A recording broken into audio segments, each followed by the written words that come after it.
Welcome Paranormal Explorers to another one of my YouTube videos on the paranormal, and this time we're going to be talking about what the heck is a haunting anyway, because in my mind they're one of these things that are a little bit confusing, and to be honest they fit into different categories. I mean, you've got obviously buildings and locations that are haunted, but you also got objects that are haunted as well. You've also got possibly people that could be haunted as well, but we're not going to go into that one just today because I think that's a whole different video on its own really.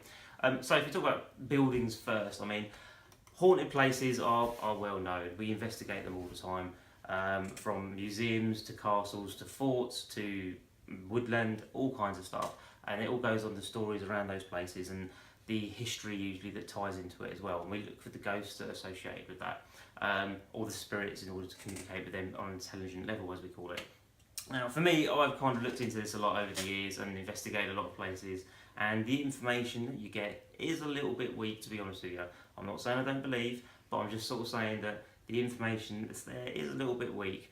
And if you look at the locations, for example, it's interesting because they have all these associated different spirits and things like that that tie into their past, and you could say that they're possibly communicating from another time, if you like, and all this kind of. There's a whole load of different possibilities that you can plumb into it, but in my book sometimes there's not always the possibility of that person, the ghost, if you like, that's there being picked up as being someone who has died and then carried on into the form of a ghost or a spirit, because there's just not quite enough information. And this all ties into a collective unconscious sort of theory of mine that I'll get onto in another video. So that's kind of haunted locations. They've all got different bits and pieces going on and all that kind of stuff. And they have basically the fundamental thing there is that they've got multiple spirits or ghosts associated with them, more stories and things like that that go along with them because they've got more space and things like that. You transpose over to a haunted object, for example, and generally speaking, these are more personalised kind of situation. You've got the object and usually either one spirit that's associated with it, one ghost associated with it, or one story, if you like, that goes along with it, and that's pretty much, according to most of the things that I've researched into, that's pretty much it. You don't get a whole load of spirits associated, or if you do, it's a very rare occasion.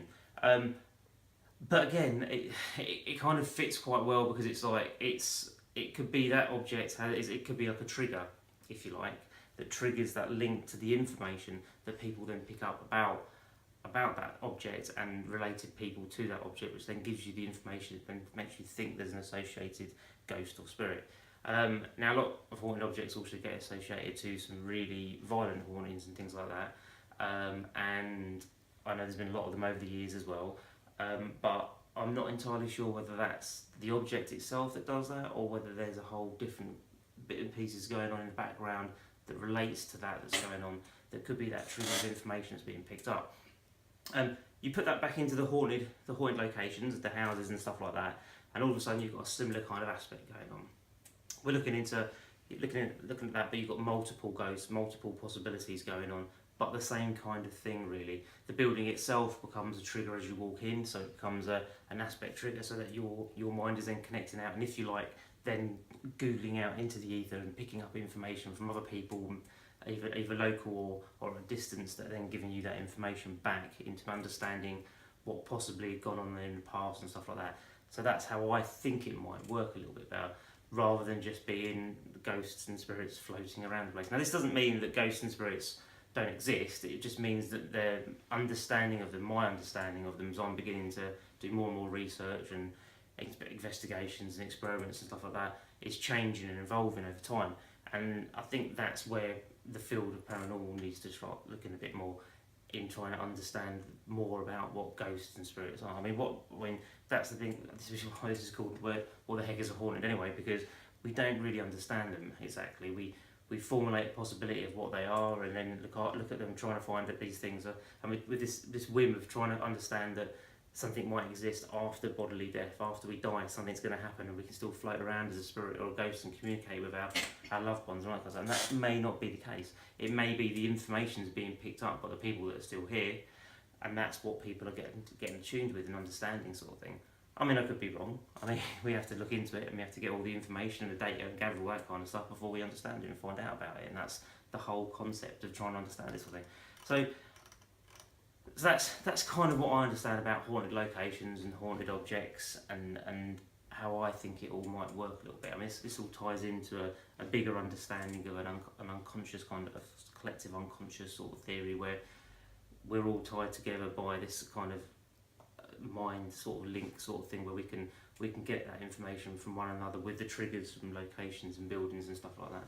And there's probably a whole lot more to it. There definitely is a whole lot more to it, because it needs to be looked into more, and there's an understanding of physics and all that kind of stuff that will probably be primed into it as well, that helps us understand the universe a lot better.